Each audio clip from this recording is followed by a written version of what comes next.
Institutions that underpin prosperity in wealthy nations face mounting pressure, with one Nobel economist arguing the working class must be central to any fix.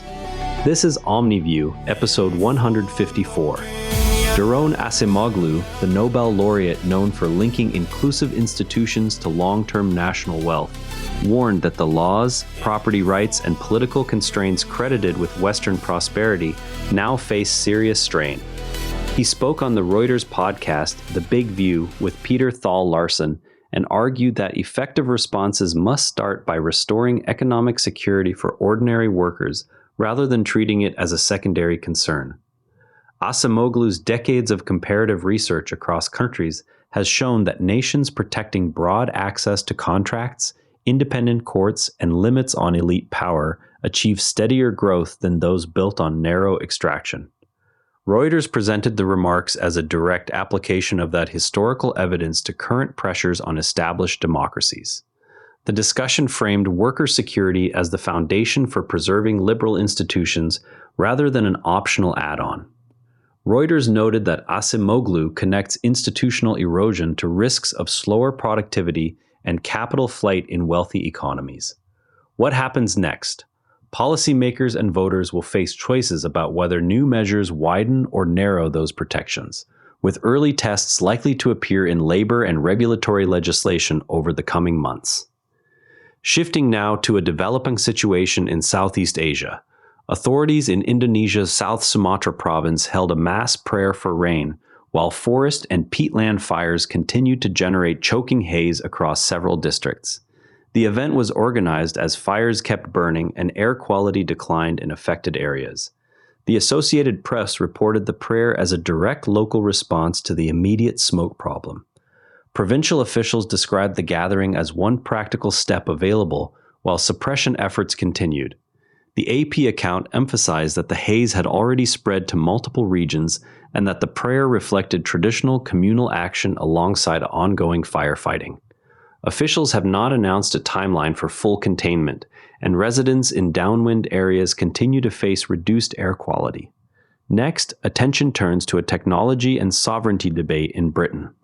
The data analytics company Palantir has moved to the center of British discussions about technological independence and foreign suppliers.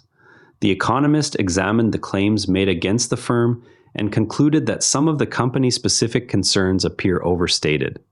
The analysis separated those narrower criticisms from wider policy questions about data control and reliance on overseas software providers. The Economist framed the episode as part of Britain's ongoing review of technology supply chains and national security.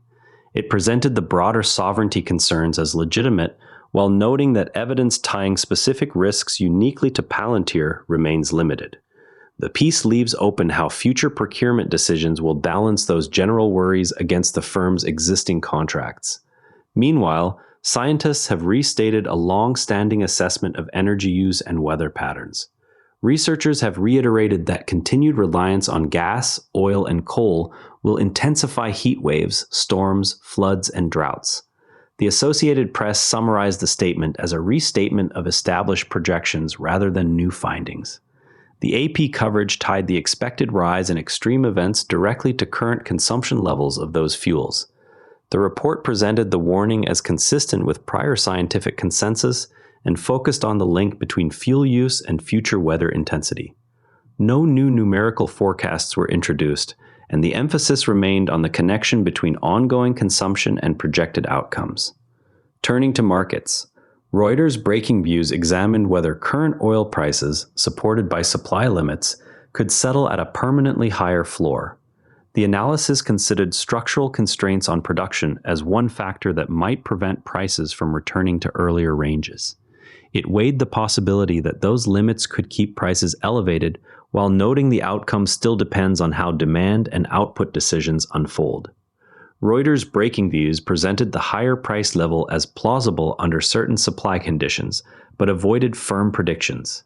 Observers will watch production announcements and demand data in the months ahead to see whether the floor holds. Now, some progress worth knowing about.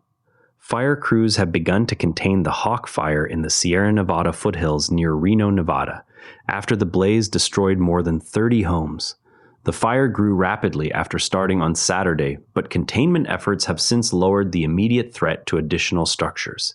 The Associated Press described the shift from fast spread to controlled conditions as an update on a fire that had already caused significant property loss. Officials reported reduced danger to nearby neighborhoods while continuing to monitor remaining hotspots. Containment progress will determine whether further evacuations or damage occur in the coming days. Now, to really understand this story, there's something most coverage leaves out. Discussions of economic warnings often treat institutions as abstract rules instead of the concrete legal and political arrangements that decide who can invest, innovate, and retain returns. Acemoglu's research shows that countries maintaining broad property rights, constraints on elites, and open economic participation have produced higher and more durable growth than those built on narrow extraction. The mechanism works through incentives. When more people can start businesses, enforce contracts, and expect to keep gains, capital and talent tend to accumulate rather than leave or stay hidden.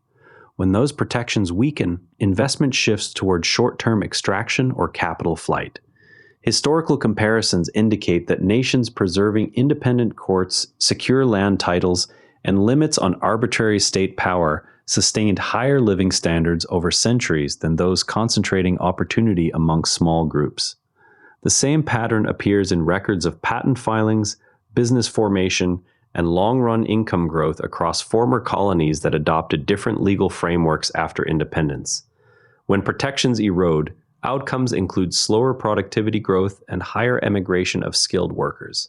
When you hear claims that prosperity can be restored by changing one policy lever, check whether the change actually widens or narrows access to secure property rights and political voice. Surface-level tax cuts or spending programs produce different results depending on whether contract enforcement and political accountability stay intact. Next time a leader presents a single reform as decisive, ask which groups gain enforceable rights and which lose them, and compare those shifts to the historical record of what sustained broad-based growth. If you want to go deeper on today's lead story, compare how Reuters and The Economist are covering institutional and technological pressures on established economies. Tomorrow, watch for updates on whether containment lines around the Hawk Fire hold through the next Uri period. That's Omni View. The news can feel heavy, but understanding what's actually happening and what's being done about it beats doom scrolling every time. Stay curious. Pick one story from today and read it from a second outlet you don't usually open. If balanced perspectives are valuable to you, share this with a friend and subscribe wherever you listen. See you tomorrow. And if you'd rather watch than listen, find us on YouTube at Nera Network. Links in the show notes. Quick tip from the network. Try modern investing techniques next. Modern strategies for Canadian and US investors. Every Nera Network show is free at neranetwork.com. And on the website, every episode's visuals live in our free image gallery at neranetwork.com gallery. Royalty-free under Creative Commons, download with attribution.